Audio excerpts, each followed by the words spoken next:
आनंद देव दत्त. तर आपण आज आलो आहोत श्री दत्त संस्थान मठ ब्रह्मपुरी जटाडा फाटा. तर इथे आपण आलो आहोत शहापुरी महाराजांच्या भेटीगाडीचा. तर नेमकं आपण आलो आहोत कारण आता सुरू आहे अधिक मास आणि अधिक मासानिमित्त या मठावर खूप सुंदर कार्यक्रम आहे. तर कार्यक्रम अशा प्रकारे आहे की अखंड दत्त नाम व महापूजा. तर महापूजा पण रोज असणार आहे. रोज अखंड नामजप आणि त्याचबरोबर रोज महाअन्नदान होणार आहे. तर आपण हा कार्यक्रम कसा असणार आहे, या कार्यक्रमाचं स्वरूप काय आहे, तर आपण सगळं काही थोड्या वेळात बघू. आधी आपण काय करू, आपण आलो आहोत मठावर, तर सगळ्यात आधी आपण रेणुका मातेचं दर्शन घेऊ. त्यानंतर आपण महाराजांसोबत बोलू की रेणुका माता की जय. तर आपण आलो आहोत रेणुका मातांच्या दर्शनासाठी. तर मंदिराच्या परिसरामध्ये जटाडा फाट्यामध्ये रेणुका मातेचं खूप छान इथे मंदिर आहे. तर तुम्ही जेव्हा पण जटाडा फाट्याला याल, दत्त संस्थान मठ ब्रह्मपुरी जटाडा फाटा, तेव्हा तुम्ही अवश्य रेणुका मातेच्या दर्शनासाठी या. आणि इथे आल्यावर तुम्हाला खूप प्रसन्न वाटणार, खूप छान वाटणार आणि तुमचं मन खूप शांत होऊन जाणार इथे. आणि तुमच्या प्रत्येक जे पण तुमचं असं जीवनामध्ये समस्या असणार, काही असणार, ते तुम्हाला इथे नाहीसं होणार. आणखी इथे एक गोष्ट सांगायची आहे. इथे दर नवरात्रीमध्ये माहूरवरून दिव्य ज्योत आणली जाते आणि तेव्हा पण भरपूर भक्तांची इथे गर्दी असते. तर आपलं आता रेणुका मातेचं दर्शन झालं.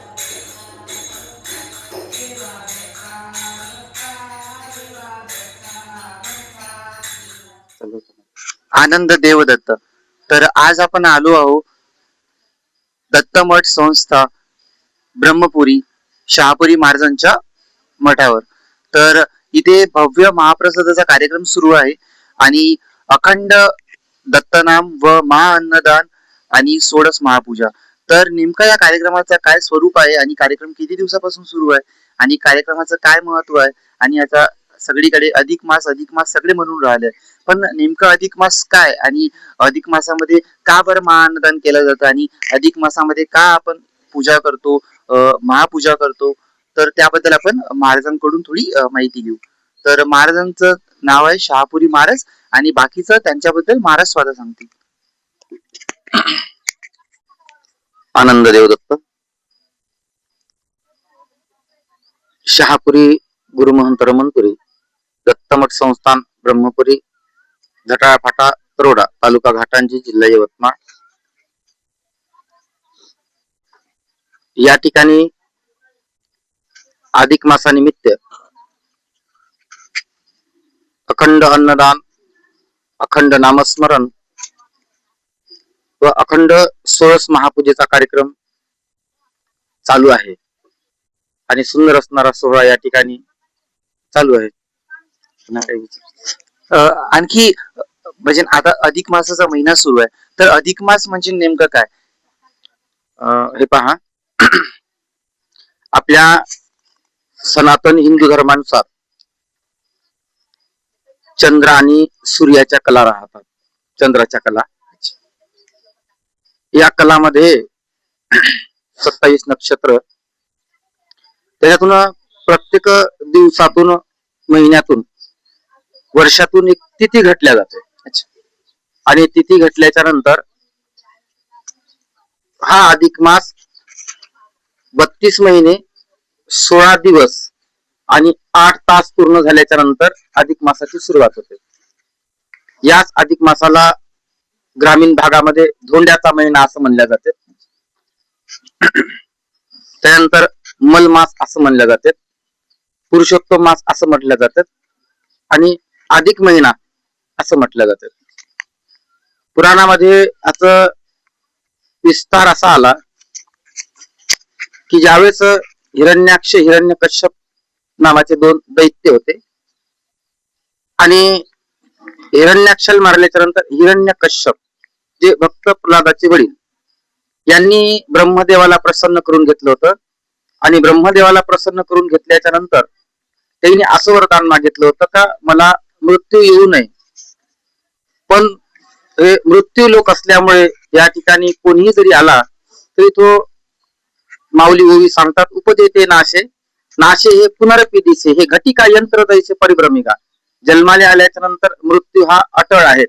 म्हणून ब्रह्मदेवानी वर मागे सांगितला की बाबा मृत्यूचा असा वरदान देता येणार नाही अमर होण्याचा, पण तुम्ही बाकीचं वरदान मागा. त्यावेळेस हिरण्यकश्यपने वरदान मागितलं की मला असं वरदान द्या, मी जमिनीवर मेलो नाही पाहिजे आणि आकाशात नाही मेलो पाहिजे.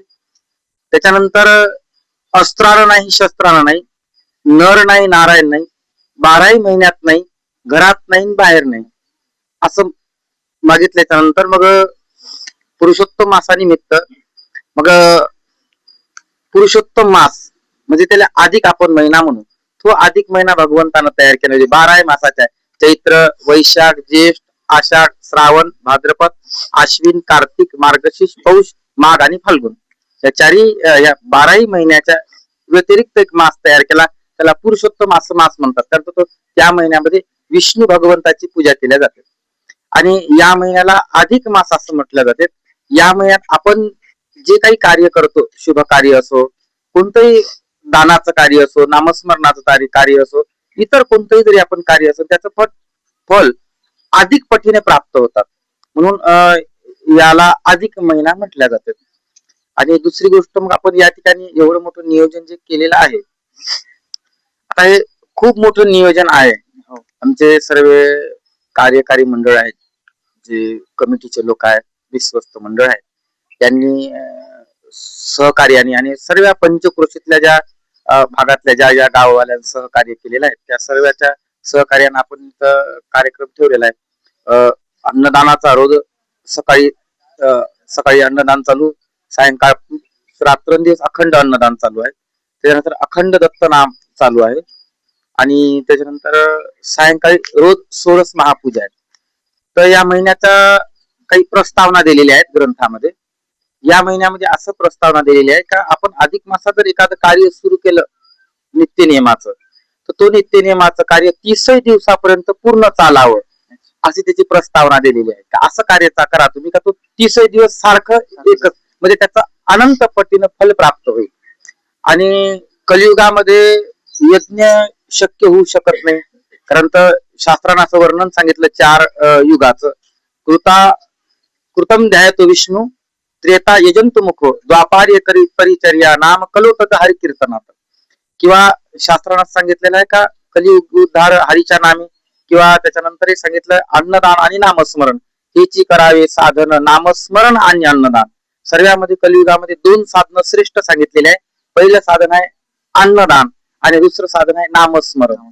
आणि ह्या 2 साधनामुळे अन्नदानामुळे शरीर सुस्त राहते आणि नामस्मरणामुळे मन स्वस्थ राहते. म्हणून अन्नदानही श्रेष्ठ आहे आणि नामस्मरणही श्रेष्ठ आहे. अन्नदानामुळे शरीर स्वस्थ राहते आणि नामस्मरणामुळे मन स्वस्थ राहते. आणि शास्त्रात सांगितलेलं आहे का मन एक वेळ त्या परमेश्वराच्या चरणी लीन झालं की त्यावेळेस त्या जीवाला मोक्षगती प्राप्त होते. तर महाराज इथे मी बघू शकतो रोज हजारोंच्या याच्यामध्ये भाविक भक्त येत आहे, महाप्रसाद घेत आहे, महापूजेला थांबत आहे. तर इतका सगळा जो मोठा कार्य आहे, आता मी बघू शकतो की रोज 1000 ते 1500 लोकांचं जेवण सकाळी पण असते, सायंकाळी पण असते. तर इतकं सगळं जे मॅनेजमेंट आहे, तर ते मॅनेजमेंट तुम्ही कसं केलं, त्याचं नियोजन कसं केलं?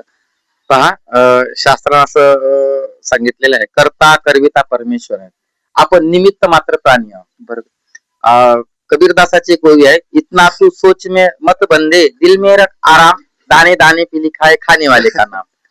म्हणजे हे करून घेणारा परमेश्वर, त्याच्या मनातली इच्छा निर्माण झाली असेल आणि त्याच्यामुळे तो करून घेतात. आपण असंही वाटत नाही का आपण, आणि हे शक्य होऊ शकत नाही.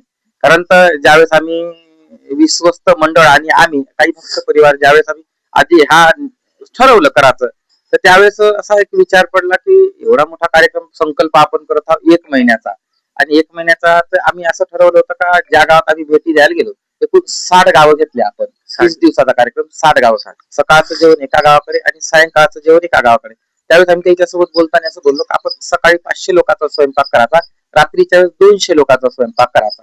त्या गावाला सांगितलं, वर्गणी वगैरे केली नाही. बरोबर. त्या गावाला आधी पहिले आम्ही फोन केला विश्वस्ताच्या माध्यमातून, किंवा आम्ही महाराज तुमच्या गावात भेट येणार आहे आणि आल्याच्या नंतर ते तुमच्यासोबत बोलतील. मग त्यावेळेस ते सर्व एका मंदिराच्या ठिकाणी, त्याच्या गावात व्यवस्थित ज्या ठिकाणी मंदिर आहे त्या ठिकाणी सर्व बोलून, किंवा एखाद्याच्या घरी बोलून सविस्तर सर्व गावातल्या सर्व लोकांना बोलून त्या ठिकाणी तो त्याचं आयोजन केलं जायचं. आणि रात्रीच्या वेळेस मग आम्ही जाऊन त्या ठिकाणी आम्ही जातो आणि गेल्याच्या नंतर त्या ठिकाणी आम्ही बोलायचं त्याच्यासोबत, एकच सांगायचं किंवा आपल्याला कसल्याही प्रकारची अपेक्षा नाही. फक्त तुम्ही आमचं एक करायचंय का तिथं त्या ठिकाणी स्वतः येऊन स्वयंपाक करून, आणि सार्वजनिक स्वयंपाक, वैयक्तिक स्वयंपाक आपण कोणाचाच घेतला नाही. म्हणजे घेतला नाही असं नाही, पण वैयक्तिक स्वयंपाक सर्व आली पाहिजे या निमित्तानं. आपल्या मठ गावापासून 3-4 किलोमीटर सर्वांना लाभ घेता आला पाहिजे. आणि सर्वांना घडलं पाहिजे. अधिक मासामुळे शक्य होत नाही, कारण का आपला जो भाग आहे, आमचा भाग हा थोडासा परमार्थिक क्षेत्रामध्ये मागास वर्गीय आहे. असा परमार्थिक क्षेत्रामध्ये थोडस कमी परमार्थिक, गरिबीची परिस्थिती असल्यामुळे पहाडी इलाका आहे, पीक पाणी शेत्यावाड्या कमी आहेत, आणि त्यामुळे या ठिकाणी गरिबीची परिस्थिती जाणवते आमच्या भागात थोडीशी. आणि त्याच्यामुळे मग आपण असं सांगितलं का तुम्ही या, काही करा तुमच्या आईनं, वरण भात करा, तुमची जी इच्छा असेल यथाशक्ती तो स्वयंपाक करा, असं ते प्रत्येक गावातून भेटी दिल्या. आणि त्या लोकांना खूप आनंद झाला.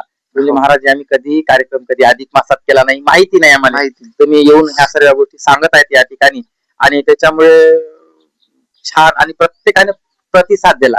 असं एकही गाव नाही, ज्या गावात आपण भेट दिली त्या गावातल्या प्रत्येक लोकांनी प्रतिसाद दिला. आणि स्वतः ते यात होते, येतो असून स्वयंपाक गावच्या गाव याचे गाड्या करून आणि स्वयंपाक करायचे. आता असा विषय होऊन गेला, मठावरचे जे गंज होते हे सुद्धा परत 1-1 क्विंटलची गंज आणाच काम पडलं वेळेवर. आणि आज स्वयंपाक जर आपण पाहिलं, सकाळी सकाळी 700-800-1000 लोकांच्या जवळपास होते, आणि संध्याकाळच्या रोज 1400-1500 1,500 पर्यंत लोक चालले. म्हणजे आपलं फक्त विचार होता की फक्त 500 ते 500 700 लोक राहणार बा. लोक. पण या ठिकाणी आता इतकी गर्दी वाढत आहे भक्तांची की जे गंज होते ते पण आता लहान पडत आहे, आणि जे पुड्या पण आहे जवळपास 1 ते 2 क्विंटलच्या तर पुढेच लागत असेल. आणि भक्त लोक पण इतकी मदत करत आहे, छान व्यवस्था करत आहे, स्वतःचे प्लेट स्वतः धुवून ठेवत आहे, हे बघून खूप खूप छान वाटतं. तर महाराज आता जसं काल आपण माहूर शिखरवर गेलो आणि आपण सगळ्या महंतांना आमंत्रण केलं आहे मठावर यायसाठी. तर नेमकं 14 तारखेला काय कार्यक्रम आहे? आता मला तरी असं वाटतं की खूप मोठा कार्यक्रम आहे बा 14 तारखेला. पहा, आधी आम्ही आपल्या महाराष्ट्रामध्ये म्हणा किंवा आनंद संप्रदायामध्ये एक साधू संतांची युनियन ज्याला आपण म्हणू आपल्या भाषेमध्ये, त्या नव्हत्या. तर आम्ही एक महाराष्ट्र सुरक्षा न्यास असे एक संस्था स्थापन केली, समजतं. त्याच्यामध्ये अध्यक्ष शिखरचे मुख्य पुजारी वासुदेवजी भारती महाराज, आणि दत्तबर्डीचे महंत गोपाळगीर महाराज, आणि बाकी आम्ही सर्व साधू संत मंडळी त्यांच्या सानिध्यामध्ये सदस्य म्हणून आहोत. तर आम्ही असा एक उपक्रम राबवला की अमावस्येच्या दिवशी प्रत्येक मठाच्या ठिकाणी साधू संत एकत्रित, कारण तर आता आम्ही अनेक साधू संत सांप्रदायिक म्हणा, व्यतिरिक्त संप्रदायाचे सर्व साधू संत मंडळी भरपूर ठिकाणी मठ आश्रम बांधलेले आहेत, पण कधी आम्ही एकत्रित यायचं नाही. कधी ते एखाद्या योगायोगाला साधू संत मंडळी एकत्रित आलो, तर त्यावेळेस मग कुठं काही ग्रंथाचं चिंतन व्हायचं नाही, काही नाही. मग आता असं ठरवलं सर्वांनी की आपण दर महिन्याची अमावस्या आपण एका संताकडे द्यायची, एखाद्या मठावर जायचं आपण स्वतः, आणि जाऊन त्या ठिकाणी आपण निज बोध निज आत्मबोध नावाचा ग्रंथ, त्या निज आत्मबोध नावाच्या ग्रंथाचं चिंतन करायचं. तर त्यावेळेस आता हे बरंच 2-4-5 वर्ष होऊन गेले हे कार्यक्रम चालू आहे. मग आपल्या मठावर योग आला नाही, आणि यावेळेस मग ते अखंड अन्नदान नामस्मरण चिंतन चालू आहे. आणि त्यावेळेस मग आता मागच्या अमावस्येला आमच्या निरंजन माहूर परमपूज्य आदरणीय महंत रमणपुरी महाराज, गुरु महंत दत्तपुरी महाराज, श्री क्षेत्र निरंजन माहूर या ठिकाणी त्या अमावस्येचा कार्यक्रम झाला. आणि त्या दिवशी सर्वच्या साधू संतांच्या कृपा आशीर्वादानं आणि सर्वच्या इच्छेस्तव आपल्या इच्छेनुसार त्यांनी सांगितलं, महाराज यावेळेसच्या अमावस्या तुम्ही घ्या, आणि काही हरकत नाही बा, एवढा मोठा कार्यक्रम चालू आहे, आपण ही अमावस्या घ्यावी. म्हणून ते अमावस्येची तारीख देऊन काल आम्ही श्री क्षेत्र माहूरगड या ठिकाणी आम्ही काल निमंत्रित करायला गेलो होतो. महंत महाराज प्रपूज्य आदरणीय डॉक्टर श्याम भारती महाराज यांना काल आहेर वगैरे केला, आणि तिथं निमंत्रण दिलं का शिखर संस्थांचे सर्व पुजारी मंडळी महाराज मंडळी त्यांनी या कार्यक्रमाला यावं हे निमंत्रण. आणि सर्व समस्त सांप्रदायिक संत महंत साधू सर्वांना 14 तारखेचं आपण निमंत्रण दिलेलं आहे. त्या दिवशी सर्व येणार आहे आणि बाकीचे आपण परिसरातली सर्व भक्त मंडळी त्या दिवशी आवर्जून हजर राहणार आहे अशी अपेक्षा आहे. की त्या दिवशी 5,000 लोकांच्या वरून लोक राहतील. 5,000च्या वरून वरून लोक राहतील अशी अपेक्षा. कारण तर रोजच्या वेळेस जर 1,000-2,000 लोक रोज जर राहत असेल हो त्यावेळेस साहजिक आहे 5,000 लोकांच्या 5,000 वर लोक होऊ शकते. आता पाण्या पावसाचे दिवस आहेत, पेरणीचे दिवस आहेत, तरी आम्ही असं ठरवलं होतं का पेरणीच्या दिवसामध्ये लोक कमी होईल मठावरचे येणं. कारण तर कामाचे दिवस आहे, शेतकरी वर्ग आहेत, मजूरदार वर्ग आहे.